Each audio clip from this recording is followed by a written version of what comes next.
muito. Então, na verdade, foi uma delícia montar essa aula. Espero que vocês aproveitem e, por favor, acho que tem um chat aberto, né, Rê? Se o pessoal quiser ir mandando alguma pergunta, pode ir mandando, tá bom? E a Rê já me apresentou, a maioria de vocês me conhecem, então eu sou Vivian Antunes, eu sou oncologista clínica do Grupo Sonho do CAISM Unicamp. Não está passando, Rê. Espera aí, só um pouquinho. Dá uma olhada. Veja se você consegue. Não sei se você... Eu não estou conseguindo passar, não. Você só vai clicar na setinha para a direita. Estou clicando. Ou no mouse. Eu não consigo passar por aqui. Deixa eu tentar. Ó, achei pela setinha do mouse vai dar. Bom, então vamos lá. O tema de hoje é o câncer de mama. Especificamente, vamos falar sobre os cuidados além do medicamentoso. Realmente uma delícia de tema. E para falar desse tema, eu dividi essa aula em 3 partes. Nós vamos falar sobre a mulher antes, durante e depois do câncer de mama, porque os cuidados, além do medicamentoso, eles começam antes mesmo do adoecimento, eles devem perdurar durante o adoecimento e eles também continuam após o adoecimento dessa mulher. Então, quem é a mulher com câncer de mama? Vamos falar um pouquinho do antes. A mulher com câncer de mama somos todas nós. E por que eu coloquei aqui essas fotos e isso me toca muito, né, de dizer que somos todas nós? Primeiro porque 1 em cada 8 mulheres nascidas hoje, então essa geração, junto com a minha pequena, as mulheres que nasceram nessa geração agora, de 2019 para cá, e que viverem até os 75 anos, 1 em cada 8 vai ter câncer de mama. Então é uma doença extremamente prevalente.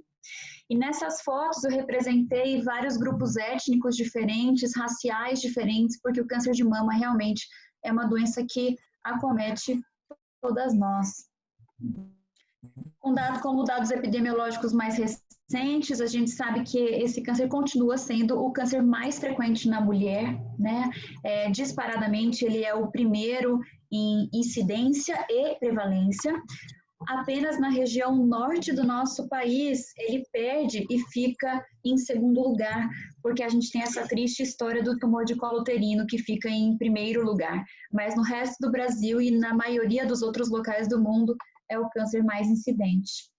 Ainda como dados epidemiológicos, é importante a gente refletir que é a principal causa de morte por câncer nas mulheres, a maior taxa de mortalidade, mas a letalidade é relativamente baixa, né? Porque a taxa de mortalidade é menor do que 1/3 da incidência. É o tumor mais prevalente, porque além dele ser muito incidente, ou seja, ele acontece muito, graças a Deus as mulheres vivem um bom tempo com essa doença também. É claro que a gente quer conquistar a cura, mas enquanto a gente não conquista a cura da doença metastática, por exemplo, a gente sabe que a sobrevida é longa, então é uma doença também prevalente. Esse dado eu já falei para vocês, que 1 em cada 8 mulheres nascidas hoje vai ter câncer de mama se envelhecerem como a gente quer envelhecer. Aqui é um outro fator importante. Hoje eu atendi uma paciente que veio bastante inconformada de ter o diagnóstico de câncer de mama, porque ela não tinha nenhum antecedente pessoal na família dela de câncer de mama. Só que a gente tem que lembrar que 90 a 95% dos casos não estão associados a fatores genéticos, mas a fatores ambientais e reprodutivos. Então, aqui a gente vai falar um pouco do cuidado não medicamentoso, do que a gente pode mudar no que a gente chama de fator ambiental. A incidência da doença tem aumentado na maioria das regiões do mundo, mas nos países desenvolvidos a incidência já chegou a uma estabilidade seguida de queda. A taxa de mortalidade também apresenta um declínio graças a 2 fatores principais. O principal fator foi que a gente conseguiu conhecer o câncer de mama enquanto uma doença plural, ou seja, tem famílias diferentes de câncer de mama e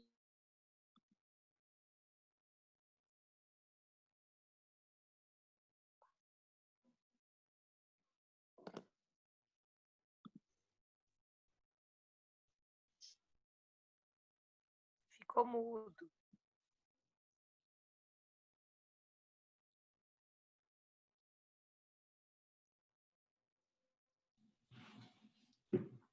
Renata, Vivian? acho que ela colocou no mudo sem querer. Tá. Deixa eu ativar aqui. Vivian?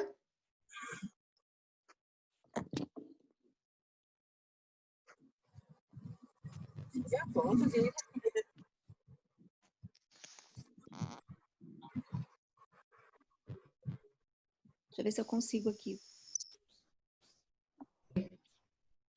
Pronto. Vivian, conseguiu? Conseguiram? Estão me ouvindo? Agora sim. Tá. Estamos ouvindo e a gente parou exatamente nesse slide. Tá. Pronto. Então, falando um pouco dos cuidados não medicamentosos, é claro que aqui nós estamos entre uma equipe multidisciplinar e nós não estamos entre políticos e quem pensa no desenvolvimento do país, mas para falar de cuidado não medicamentoso, a gente deveria começar a falar da parte econômica, da parte de saúde, porque a gente vê que 57% dos tipos de câncer eles acontecem em países ainda não desenvolvidos. Então, existe um desequilíbrio na incidência de câncer no mundo, e isso é sim um cuidado não medicamentoso que a gente deveria começar.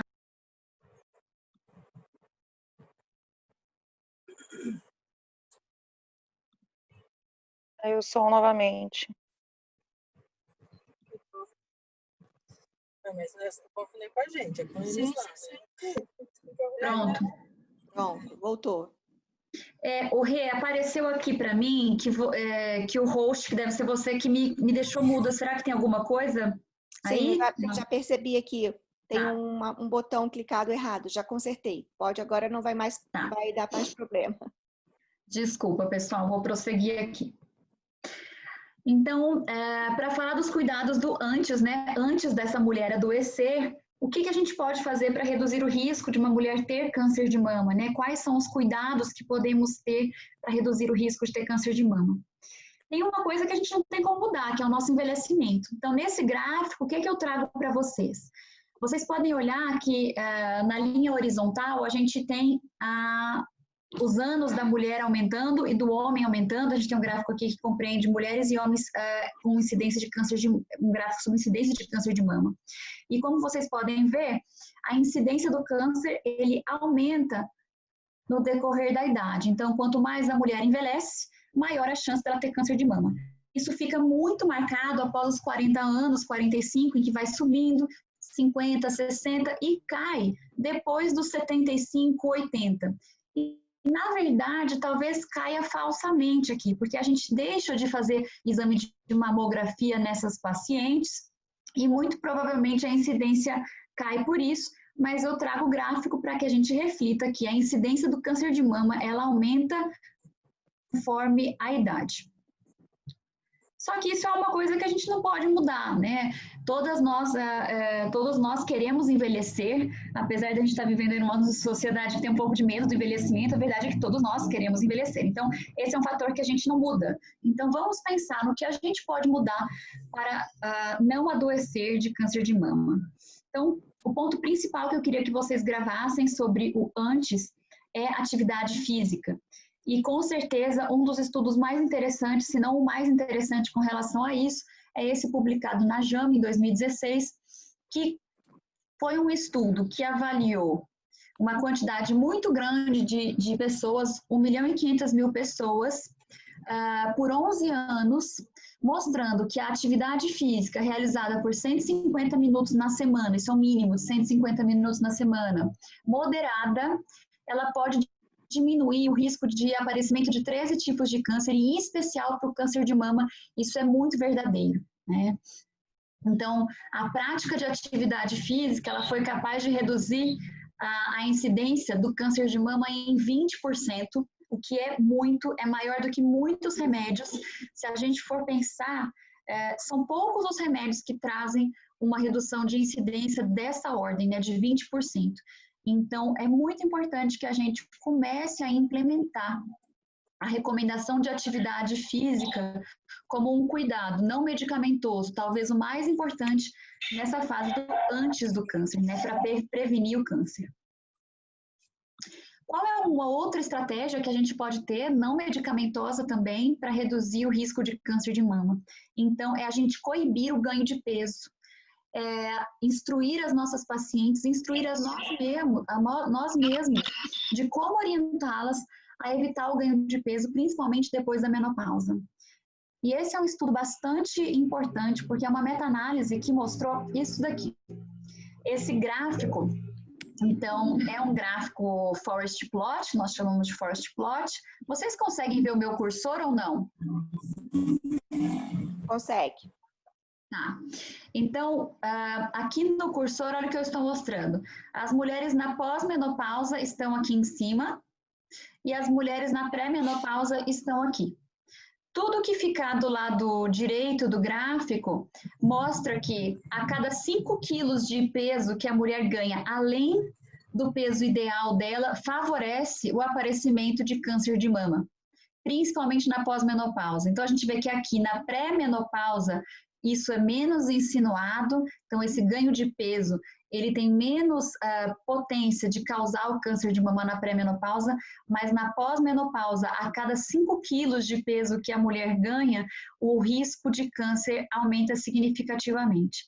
Então, além da atividade física, a dieta para manter um peso saudável é uma estratégia extremamente fundamental para a gente diminuir a incidência dessa doença.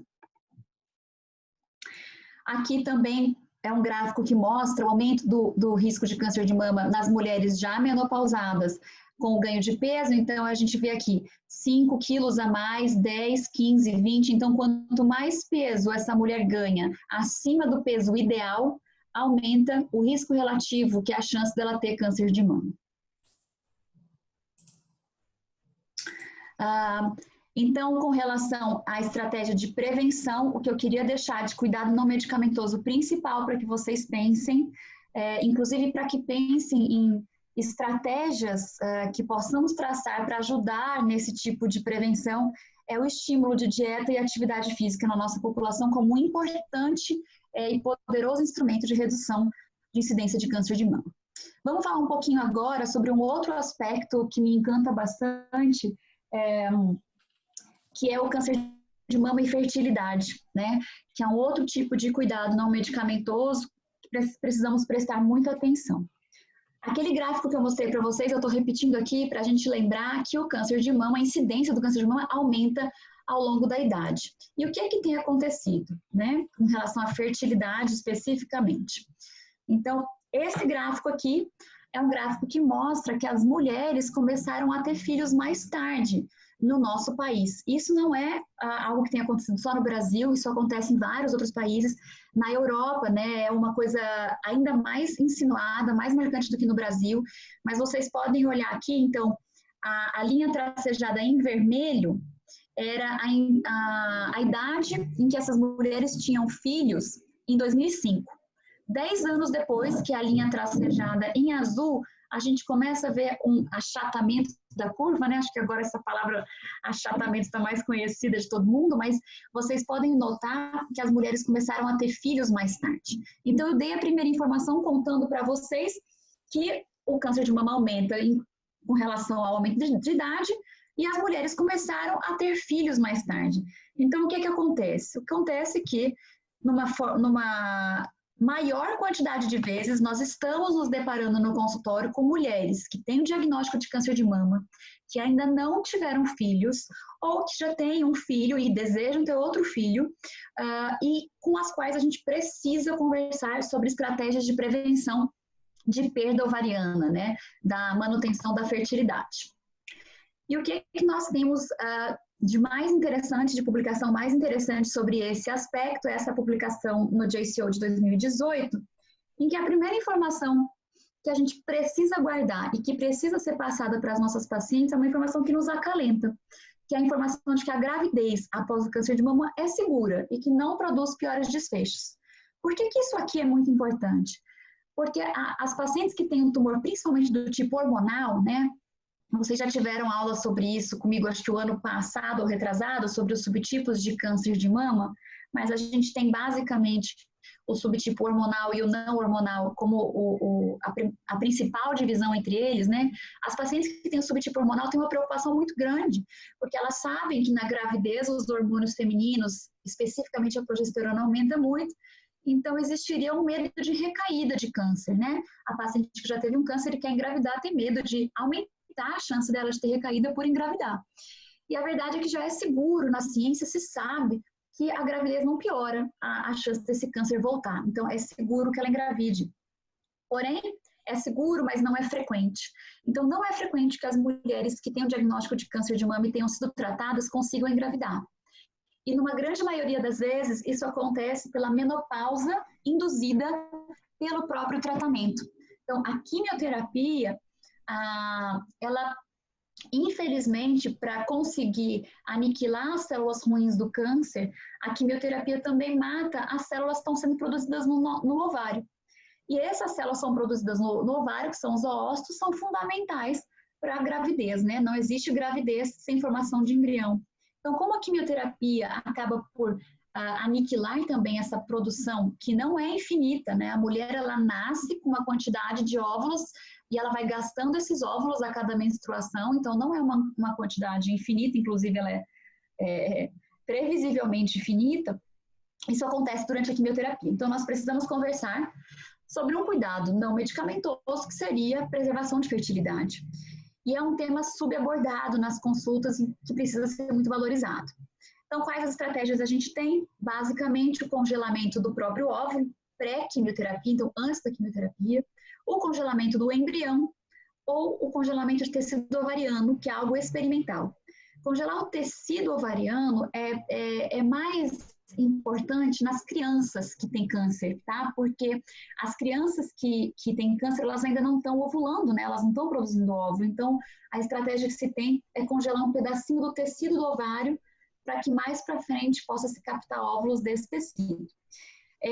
Uma coisa que a gente precisa lembrar com relação a congelar o embrião versus, né, congelar o óvulo, é que congelar o embrião, você está determinando que a paciente já congelou o embrião com um parceiro pré-definido, né? E muitas vezes esse relacionamento acaba e a paciente quer engravidar, mas ela só tem embrião congelado, não tem óvulo congelado. Então, o mais ideal, isso no meu ponto de vista, é estimular a coleta de óvulos. Claro que para quem tem união bem formada, dá para congelar embrião, mas o que mais se recomenda nesse cenário é congelamento de óvulos. E a gente pode, eu coloquei aqui um cuidado que é medicamentoso, mas ele é tão pouco falado que eu preferi colocar, que é o uso do análogo do GnRH. Então, vocês devem conhecer como o nome comercial mais comum é o Zoladex, que é uma injeção que consegue bloquear o neuroeixo, então deixa a paciente menopausada durante a quimioterapia, para que durante a quimioterapia a gente não produza os óvulos e eles morram em excesso. Então, é como se deixasse o ovário dormindo com essa injeção para que a gente preserve mais óvulos. E o que podemos fazer para aumentar a chance de curar o câncer de mama, né? Quais são as medidas não farmacológicas que poderíamos usar para aumentar a chance de curar o câncer de mama? Então, a primeira coisa, a gente precisa entender que a chance de cura do câncer de mama está diretamente relacionada a 2 fatores principais. O primeiro fator é o estadiamento da doença. Então, a gente divide a doença em estadio 1, 2, 3 e 4, sendo 1 e 2 doença inicial, 3 localmente avançada, no qual a gente já tem linfonodo comprometido na maioria dos casos, e 4 doença metastática.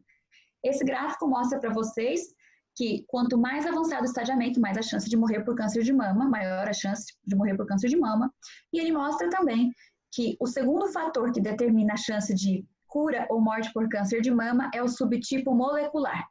Então, se é um triplo negativo, se é uma doença HER2 amplificada, se é um receptor hormonal positivo. Então, são esses 2 fatores os principais. E o que a gente pode fazer do ponto de vista não medicamentoso para isso? Rastreamento, estratégia de diagnóstico precoce que impacta diretamente na mortalidade dos pacientes. Então, aqui tem uma imagem de uma mamografia em que a gente consegue detectar um nódulo que provavelmente não seria palpável. Então, lembrar para vocês que rastrear o câncer de mama adequadamente é conseguir detectar essa doença sem que ela seja palpável, porque é nesse momento em que a gente consegue o maior impacto em redução de mortalidade. E eu estava falando um pouquinho para vocês, né, sobre quem são as mulheres que adoecem de câncer de mama. Eu disse que somos todas nós. E como são essas mulheres, né? São mulheres que têm sonhos, né? São mulheres que amam a vida. São mulheres que amam outras pessoas. São mulheres que amam a si mesmas. São mulheres que acreditam e se apoiam em algo na vida. E vamos ver como é que ficam essas mulheres, né? Que sonham, que amam, que creem em algo durante o câncer de mama e depois dele. Então, durante o tratamento, o que a gente pode ter de estratégia para ajudar as nossas pacientes? Primeiro, é importante entender o câncer como uma doença crônica. Muitas pacientes vivem hoje com câncer de mama, né? Eu disse para vocês lá atrás que a incidência é alta e a prevalência também é alta. Ou seja, muitas pacientes vão viver anos com câncer de mama. Então, o foco em qualidade de vida é muito importante. Esse é um papel fundamental da equipe multidisciplinar. O cuidado impecável de cada faceta da vida da paciente, de cada sintoma, para que ela viva bem. Porque o que a gente quer não é só viver longamente, né? O que a gente quer é viver gostoso, é viver bem. Então, cuidados para que a gente tenha o mínimo impacto possível nas atividades diárias. E para isso a gente precisa de rede de apoio e de foco na saúde total, que são os tratamentos ditos integrativos. E eu vou apresentar aqui para vocês 2 deles, para os quais a gente tem excelente evidência com relação especificamente ao câncer de mama para melhorar a qualidade de vida e o enfrentamento do tratamento. Com relação à rede de apoio, eu vi que a gente tem bastante colegas aqui de equipe multi, e eu queria só fazer uma reflexão com vocês. Vocês devem prestar atenção se as pacientes vêm acompanhadas ou não na consulta. Isso é uma das coisas que a gente chama de rede de apoio, né? Que é a família, é um amigo, é um parente, além de nós mesmos, né? Da equipe. Mas é muito comum que as pacientes venham desacompanhadas em consulta. Existem alguns dados de estudos bem interessantes, começando a mostrar que pacientes que têm boa rede de apoio, ou seja, que vêm acompanhada na maior parte do seu tratamento, conseguem ter melhor manejo dos sintomas e conseguem até ter melhores desfechos. Lá no CAISM é muito nítido a gente ver isso. Que a paciente que tem uma rede de apoio ruim falta mais em consulta, perde quimioterapia, acaba por ter mais efeito adverso porque não conseguiu compreender uma receita adequadamente, ou comprar o medicamento e isso acaba por fazer redução de dose de quimioterapia. Então, tudo isso acaba impactando diretamente no tratamento da paciente. Então, essa parte me encanta muito também, estudar essa questão da rede de apoio. E agora, com foco na saúde total, como eu estava dizendo para vocês, eu trouxe duas temáticas importantes com relação ao câncer de mama. A primeira é a meditação. Acho que vocês já devem ter ouvido falar que tem uma crescente de estudos mostrando o papel da meditação como uma terapia de apoio para o câncer. E especificamente para o câncer de mama, a gente tem essa meta-análise interessante que mostrou que a meditação, a prática da meditação guiada, ela consegue. Então, mais uma vez, é um gráfico forest plot, que é aquele gráfico em que agora o que fica aqui à esquerda, tá? Vocês estão vendo no meu cursor, é o que favorece a redução de sintomas desagradáveis, fadiga, insônia, com o uso da meditação. E o que ficaria para a direita seria o que não favoreceria. Então, a gente vê claramente nessas 2 primeiras colunas do forest plot, em que o uso da técnica de meditação é capaz de melhorar os sintomas desagradáveis de quimioterapia, trazer melhor qualidade de sono, melhor combate da fadiga.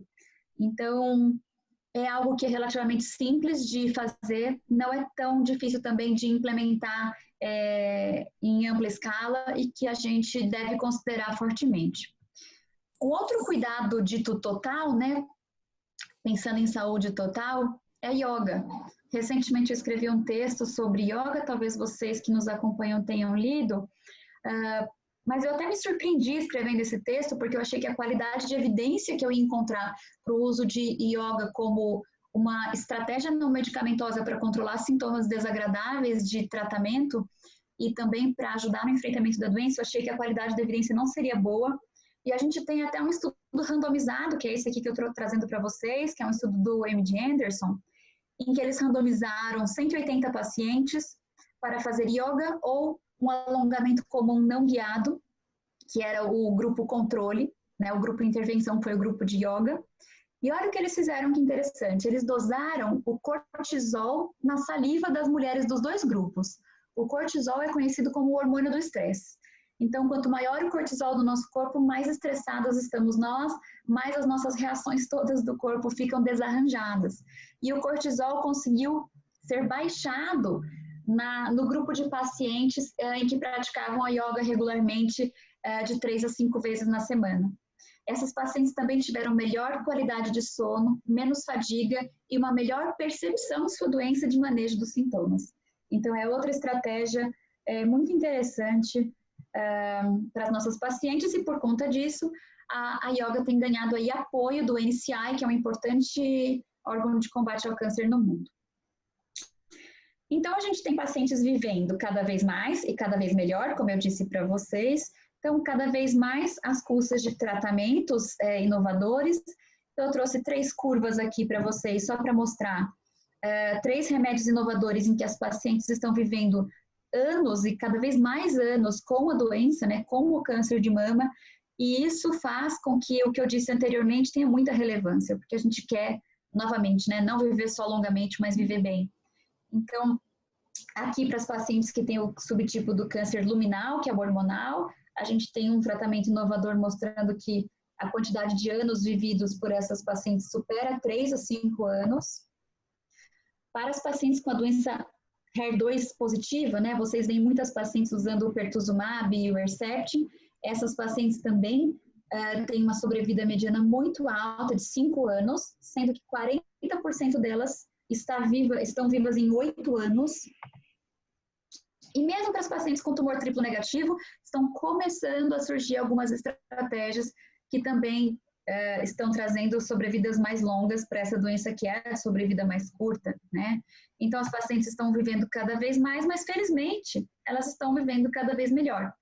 Então, eu dei o exemplo da meditação e da yoga como uma técnica que pode diminuir fadiga e melhorar o quanto as pacientes têm bem-estar. Então, esse gráfico aqui de cima é para mostrar que as pacientes que praticam e que têm equipe de apoio de medicina integrativa, elas conseguem ter diminuição da fadiga e melhora do bem-estar geral, enquanto estão fazendo tratamentos ditos paliativos, como eu acabei de exemplificar nesses últimos 3 gráficos.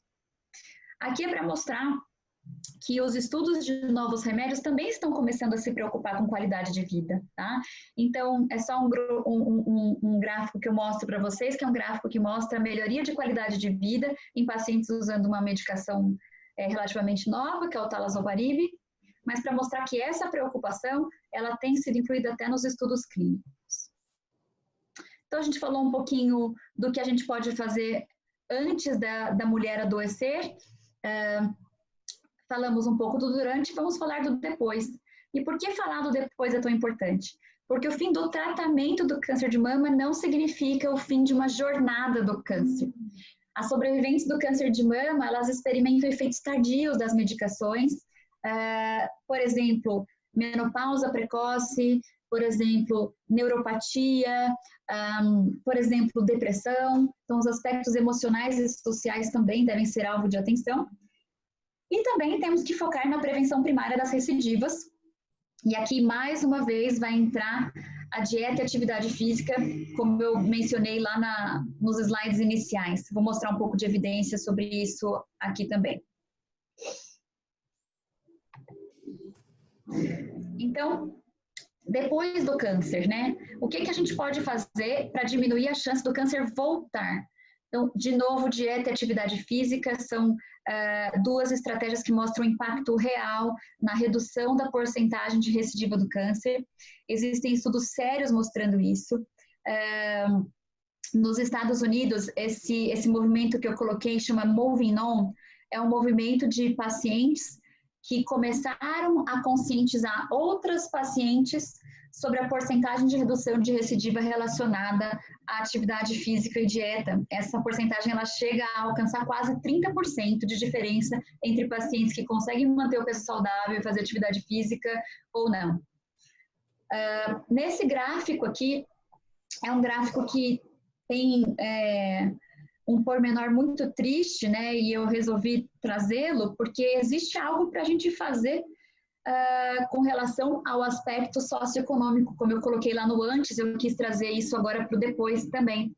Então, a gente vê que a mortalidade pelo câncer de mama, independente do subtipo, se ele é hormonal, se ele é o HER amplificado, triplo negativo, a mortalidade ela é maior em latinas, em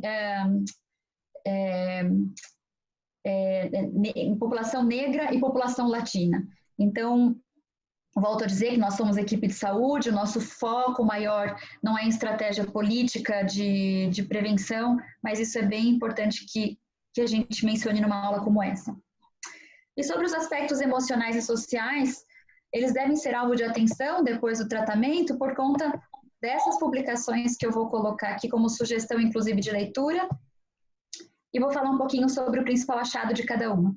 Então, esse primeiro estudo que eu trago aqui é um estudo que fala sobre disfunção sexual depois do tratamento de câncer.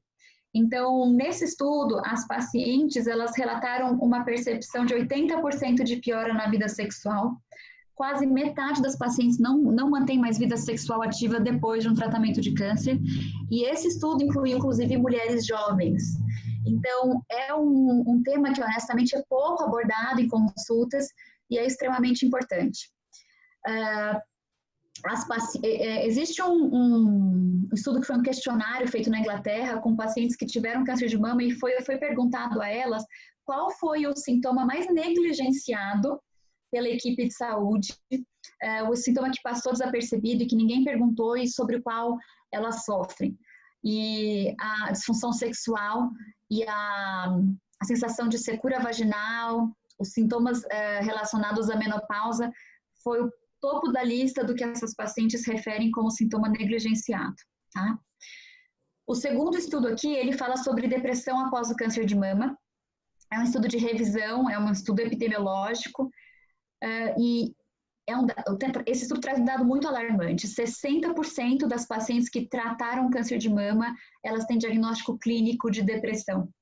Então, depressão maior, inclusive, que é uma depressão grave. 60% é muita coisa, né? São 2/3 de pacientes que nós tratamos e muitas vezes a gente fica feliz com a cura e tem alguns lugares que até se bate o sininho, né, da despedida do último tratamento, quando na verdade o depois, né, o cuidado que a gente tem depois, ele tem que continuar, porque do que adianta a gente ter conseguido curar essa paciente se ela vai viver em depressão maior depois, né?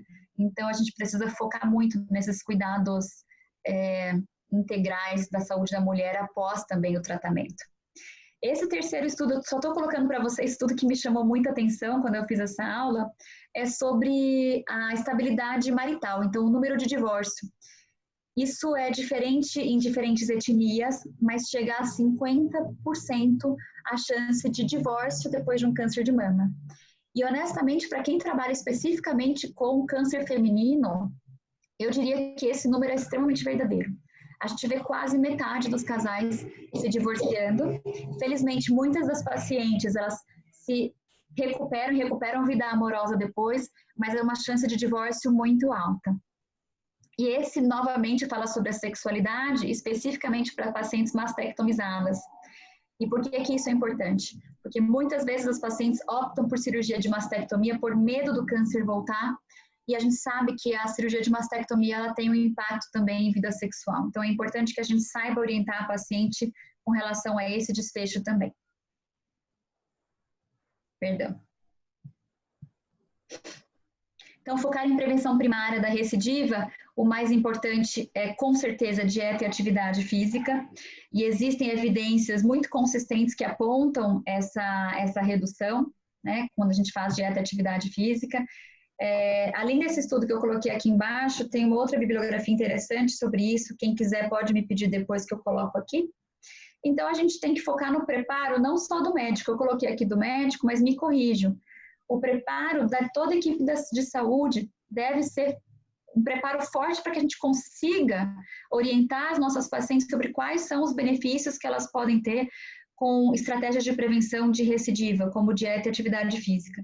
Toda vez que eu gasto um tempo da minha consulta, eu não gosto de falar a palavra perco o tempo da consulta, mas focando em gasto de tempo da consulta, focando em falar sobre atividade física, focando em falar sobre dieta, explicando os números sobre isso. Não sei se vocês conseguem ter uma dimensão, mas o tamoxifeno e o anastrozol, eles conseguem reduzir 50% de recidiva. Então, esse seria o cuidado farmacológico, né, medicamentoso. A gente consegue chegar a quase 40% de redução de recidiva quando a gente combina as duas modalidades, atividade física e dieta. Então, é uma estratégia não medicamentosa que quase equivale a um medicamento, né? E com relação à recomendação de acompanhamento, né? É uma pergunta super comum, acho que muitos de vocês, inclusive da equipe da enfermagem, recebem as pacientes questionando no pós-consulta: nossa, o doutor não me pediu exames de imagem, tomografias do corpo inteiro, porque realmente a gente não tem essa recomendação. Então, os exames de imagem complexos, como tomografias e outras, eles não conseguiram mostrar redução de mortalidade e redução de recidiva por câncer. Então, terminando, eu vou mostrar alguns pensamentos aqui que são muito meus e depois eu vou tomar a liberdade de mostrar algo mais pessoal de duas pacientes para que a gente entenda a importância do nosso trabalho com relação às medidas não medicamentosas. Então, e antes e depois, né, as pacientes continuam tendo sonhos e é importante que a gente consiga desempenhar tudo o que eu aqui disse para que elas continuem sendo pacientes que sonham e conquistem sua felicidade. E aqui, alguns de vocês conhecem, essa paciente é uma paciente minha, a Raquel Viel. Ela é uma paciente que tinha um sonho de ganhar uma competição durante o tratamento dela para câncer de mama. E está aqui o momento em que ela ganhou essa competição, ainda em tratamento. São pacientes que continuam amando a vida. Talvez mais? Eu acredito que sim, porque as pacientes vivem um processo muito intenso de ressignificação. Talvez amem ainda mais essa vida que Deus nos deu. Continuam amando outras pessoas. Talvez melhor, existe uma intensa visita ao valor das relações humanas. Então, os sentimentos eles acabam por ficar até mais intensos. Continuam amando a si mesmas. Uma vez uma paciente minha me falou essa frase, me marcou muito e eu já repliquei para muitas outras pacientes, que elas dizem que continuam se amando ainda mais, porque nada mais do que não importa, importa agora. Então, é novamente um reolhar, um ressignificado que essas pacientes visitam após um tratamento e uma doença como essa.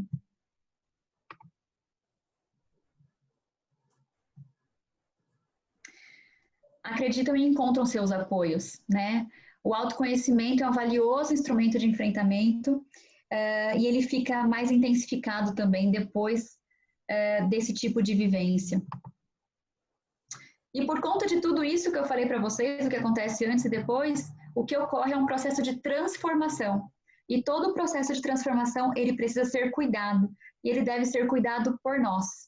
Aqui a gente vê a imagem da esquerda com uma imagem verde, azul, bonita, e a direita tão árida, e a maioria das pessoas acredita que a paciente com câncer, ela vai da esquerda para a direita, quando na verdade, quem tem experiência em tratar essas pacientes sabe que é o fluxo contrário, o fluxo de transformação ele é da direita para a esquerda.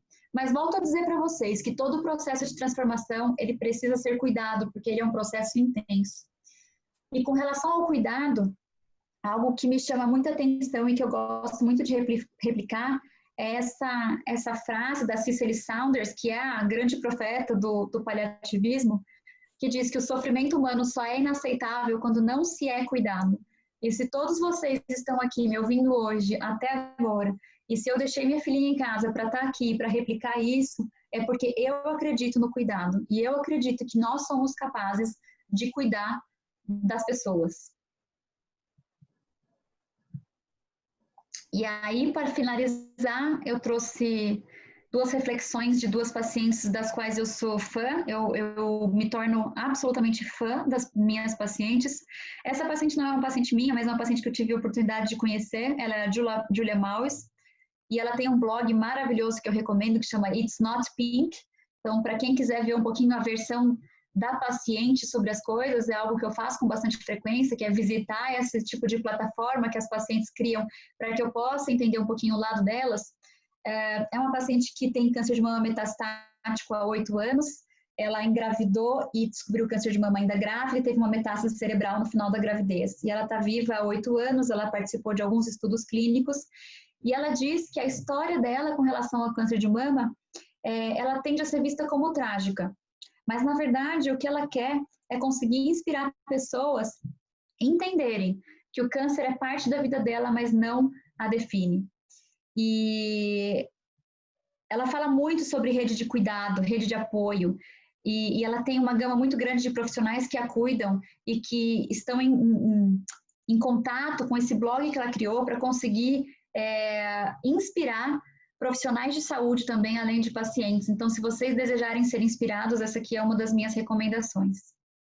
E essa é uma paciente minha, do Instituto Rádio, muito querida, que cedeu esse poema para a gente terminar essa aula.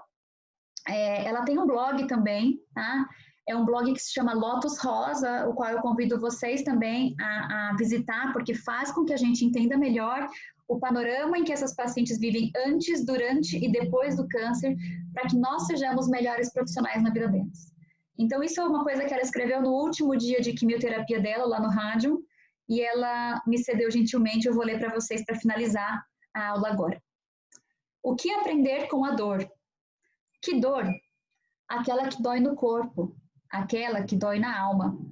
Mas por que a dor me traria uma lição? Porque Deus é um Pai amoroso e justo. E o que isso tem a ver? Se Ele permite o sofrimento, é porque é necessário. Já diz o ditado, quem não aprende no amor, aprende na dor. Eu particularmente não vejo a necessidade de sofrer. Você não vê porque é imperfeita, assim como eu. E como saber qual lição devo aprender com a minha dor? Não sei, dor não vem com manual. E se eu perguntar para Deus, ajuda? Ajuda, mas a resposta não virá na forma de texto e nem com emojis. Virá como, então? Não sei, só sei que a pergunta deve ser formulada no seu coração. Eu estou falando da resposta. Como vou saber o que preciso aprender com a minha dor? Não sei, já disse, mas tenho uma ideia. Me conta. Eu acho que depois de perguntar com o coração, você deve se sentar e ficar quieta. Feche os olhos para o exterior e os abra. E os abra para o seu interior. Relaxe e prepare-se para o mergulho. Que mergulho? Para o seu subterrâneo. E cuidado, a queda pode ser profunda. E se eu me machucar, você já está machucada. Verdade.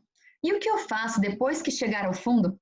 Você deve vasculhar cada canto escuro da sua mente e do seu coração. E quando menos esperar, a borboleta virá. Mas que borboleta? Aquela que era uma lagarta. Ela terá a resposta. Essa borboleta virá de onde? De dentro de você. Mas você não disse que a resposta viria de Deus? E onde você pensa que Ele está? Então, eu termino a aula tendo a liberdade de mostrar para vocês esse poema que a Cris escreveu, para ressaltar o processo de transformação. Então, ela se descreve como uma lagarta que vira borboleta. E nesse processo de transformação intenso, que vem de antes do câncer de mama, durante e depois, a gente entende o grande papel que a gente tem na vida dessas pacientes, porque é talvez o momento mais difícil e mais intenso e mais transformador que elas vão viver, e elas precisam de nós. Obrigada. Vivian, foi lindo, inspirador e tocante. Eu acho que foi um momento de reflexão para todos nós que trabalhamos direta ou indiretamente com os pacientes. eu vou ligar o som de todo mundo e queria que você visse no bate-papo que tem uma pergunta que foi bem no iniciozinho, mas eu deixei aí para poder a gente responder agora. Tá bom. Tá Eu bom. vou ativar, Vou entrar. pessoal, o som de todo mundo, pode ser? Pode sim. Eu só esqueci de comentar que nesses slides finais aqui, todos esses rostinhos aqui são de pacientes nossas, tá? Que tratam tumores conosco e elas também nos cederam suas imagens como uma fonte de inspiração para vocês, tá legal? Acho que vocês conhecem algumas delas, estão reconhecendo algumas. Peraí, deixa Então, eu vou só, abrir aqui. eu vou botar grande, peraí, Pi. Tá. Deu para todo mundo ver? Sim. Vou colocar aqui grande para vocês. Vi, pode voltar um pouquinho? Pronto.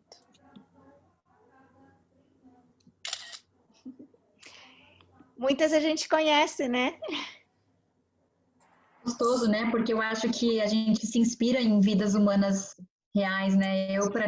Eu me inspiro muito. E o que eu queria era conseguir minimamente motivá-los hoje, porque o papel de vocês é fundamental na vida de cada uma dessas pacientes. Então, deixa eu ver o que tem de pergunta. Vou entrar aqui no chat. Acho que tem 6 comentários. Vamos lá. Marcelo Tomé perguntou aqui se a pausa com o análogo é durante o período da quimioterapia. Sim. Então, o análogo do GNRH, ele tem a função de menopausar a paciente, tá? Então, a gente pausa o ovário, a gente começa idealmente 15 dias antes da quimioterapia e a gente faz ele mensalmente até o final da quimioterapia, tá? É um cuidado que ele é utilizado numa menor quantidade de vezes do que ele deveria. E existe uma boa evidência para o seu uso. Segunda aqui. Obrigada, Maria Gabriela, tá dando os parabéns. A Vânia também. Muito obrigada, pessoal, agradecendo. Obrigada, pessoal. Eu que agradeço vocês estarem aqui, porque para mim é um prazer, uma alegria enorme. É uma das coisas que eu mais amo fazer na vida. Acho que só tem essa dúvida. Alguém quer comentar ou fazer alguma dúvida? Quer abrir o microfone? Vi, você pode só interromper o compartilhamento para poder botar na tela inteira? Posso. Espera aí. Vou achar aqui. Eu estou no computador do Vinícius, eu não conheço direito. Só um minuto. Aqui, espera aí. Stop share. Consegui. Conseguiu? Eu vou tentar abrir para ver se eu consigo colocar galeria. Pronto, aí acho que agora as pessoas conseguem perguntar se estão com dúvidas, e eu acho que a gente abre mesmo para discussão, para bate-papo, ou até mesmo colocação, né? A gente está com 2 nutricionistas hoje no grupo, e você falou no pré, no pé e no pós a importância da alimentação. E assim, 2 coisas que você fala sempre é atividade física e a alimentação. E hoje a gente tem uma estrutura para os 2. A Laís não está aqui conosco por enquanto, mas ela vai começar a participar já, que é a fisioterapeuta, que vai ficar também com atividade física. E eu queria saber um pouquinho da experiência de vocês na conscientização da população, se por um acaso existe isso já no consultório, não estou falando no de oncologia, mas no consultório geral de vocês, se já existe essa preocupação das pessoas buscarem a nutrição não só para emagrecer, mas sim como uma opção de qualidade de vida verdadeira. Tá. Doutora Vivi, aqui é a Juliana, nutricionista. Primeiro, parabéns pela aula, incrível. Eu estava muito ansiosa pela aula do câncer de mama. Eu venho trabalhando, uma história de trabalhar muito com criança e tenho atendido mais adultos nos últimos 5 anos. E isso me despertou muito até pela questão do cuidado da alimentação da mulher, né? E a gente tem visto muito isso no consultório, essa procura pelo ideal, pela alimentação saudável, mas, por outro lado, a gente vê muitas vezes comportamentos restritivos que acabam levando a outros inúmeros problemas alimentares, inúmeras complicações. E eu tenho visto muito com pacientes em tratamento de câncer de mama, muito um sentimento de culpa com o consumo de alguns alimentos, né? Então, a gente até conversou em paralelo, as duas nutricionistas agora, a questão da gente ter uma vontade, gera uma vontade minha, eu compartilhei com a Tá, da gente tentar fazer algum grupo para a questão da informação, né? A gente sabe que a gente tem um gap muito grande da questão da informação de qualidade que chega para a população, né? À torta direita, a gente tem inúmeros perfis em redes sociais falando de condutas milagrosas para perda de peso, ou muitas vezes para prevenções ou curas de doenças com a parte da alimentação. A gente sabe muito a importância que a alimentação tem, mas quando a gente fala de alimentação, a gente fala de um campo muito grande, inclusive questão econômica, social, a história do paciente aí com a alimentação.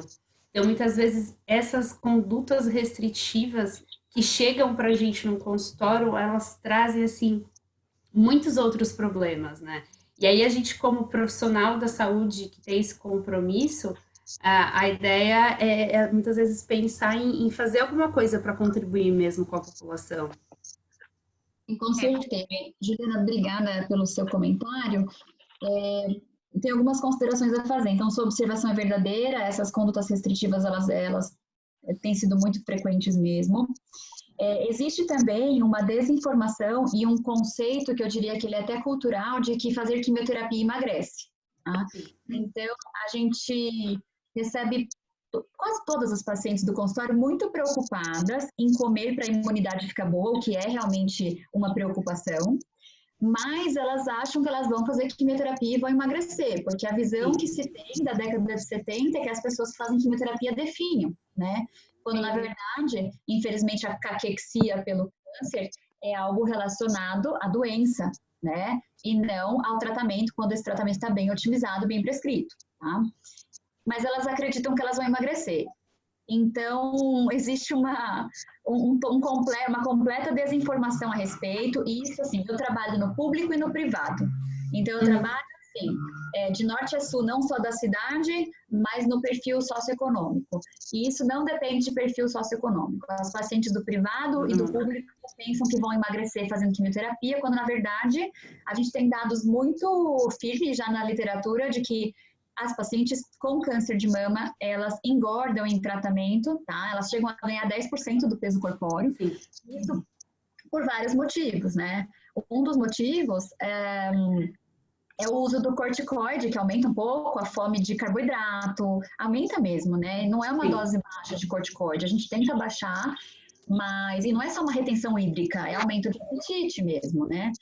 E o perfil de ansiedade que elas ficam durante o tratamento. Então, o que eu diria para vocês? Se vocês têm o desejo de formar um grupo, isso é mais do que necessário. O médico, ele gasta pouco tempo da sua consulta. Eu estou falando assim, eu sou uma médica que gosta do tema, mas o médico gasta pouco tempo da sua consulta, perto do que deveria, para conseguir motivar adequadamente, porque a orientação nutricional vem de vocês, mas para conseguir motivar adequadamente uma dieta consistente e atividade física. Tá? Então, se a gente conseguir, com equipe de apoio, ter algo mais consistente, saibam que a gente impacta em redução de recidiva, a gente impacta em redução de incidência de câncer, né? Então, acho que seria bem interessante. O que eu costumo falar para as minhas pacientes de forma geral é que a dieta tem que ser um pouco mais pobre em carboidrato do que elas usam, porque, em geral, acho que vocês devem ver isso no consultório, nosso consumo de carboidrato é muito grande. Mas, às vezes, elas entendem como ausência de carboidrato, e aí é um problema, né? Então, a mensagem é, precisamos de vocês, precisamos de algo bem mais especializado do que o médico faz sozinho no consultório. Doutora Vivian, só para complementar o que você e a Ju disse, a rede do apoio para a parte nutricional é de extrema importância, né? Como você mesmo já mostrou na aula, da importância da rede de apoio, E a gente, durante o tratamento oncológico, se a gente não tiver uma rede de apoio, que nem você falou, o paciente, ele vai cortar o carboidrato 100%, se deixar por conta dele, né? No caso do câncer de mama, causa obesidade. E também, não só no caso de câncer de mama, como também na PT, todas as alterações causadas pelos tratamentos, muitas vezes, se ele não tem uma rede de apoio, eles acabam não se alimentando. Ou não se alimentando de forma correta, como deveria ser, né? Por questão de que não conseguem cozinhar, o cheiro incomoda, dá náuseas.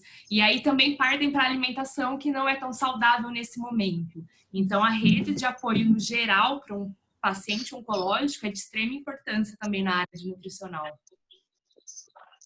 Isso Com mesmo. certeza.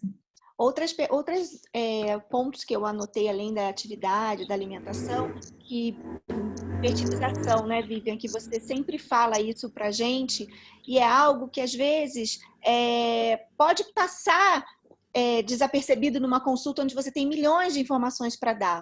Então, se a gente conseguisse criar, talvez, um questionário básico que fosse, com perguntas mínimas que a nutrição, que a enfermagem, que a farmácia deveriam colaborar dentro de um processo, eu falo uma rede, mas é uma rede geral de profissionais interdisciplinar, que é por isso que a gente está aqui discutindo, eu acho que isso poderia ser interessante.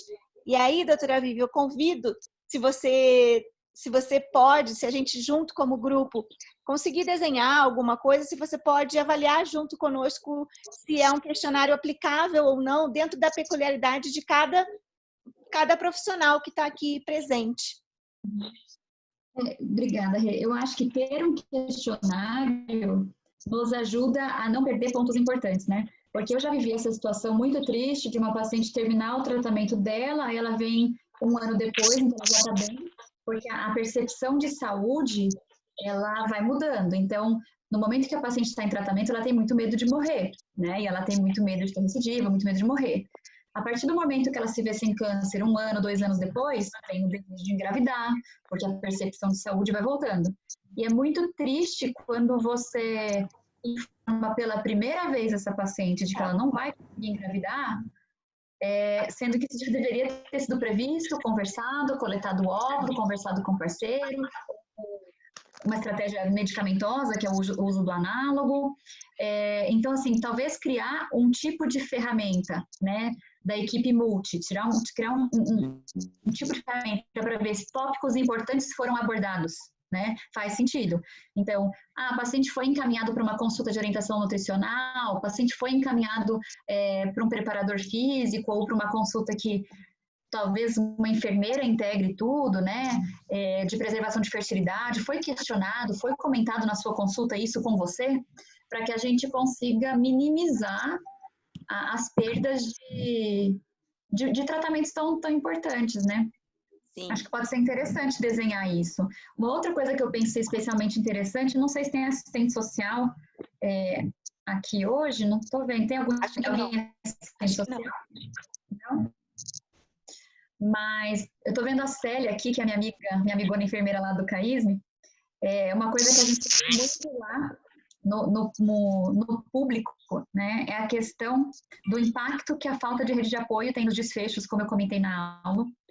Então, talvez seria interessante também incluir nesse tipo de questionário, nessa ferramenta, a presença de rede de apoio ou se aquela paciente é gravemente impactada por isso ou não. Porque tem paciente que tem mais dificuldade de acompanhar, e isso não é só no público, é que lá no setor público é mais marcado, né, porque é mais frequente. Mas no privado também a gente encontra muito isso. Paciente que não é capaz de ter compreensão total de sua receita, de remédios sintomáticos, mas ele está sozinho na consulta, de que ele não consegue ter a percepção ideal da doença, e talvez mensurar o quanto isso tem de impacto em descontinuação de tratamento, em redução de dose de tratamento. Eu estou aqui dando ideias, gente, porque eu sou uma pessoa um pouco isso é minha veia acadêmica, tá? Eu fico acabando tendo ideias até de projetos interessantes para a equipe multi, acho que seria uma coisa legal, não é?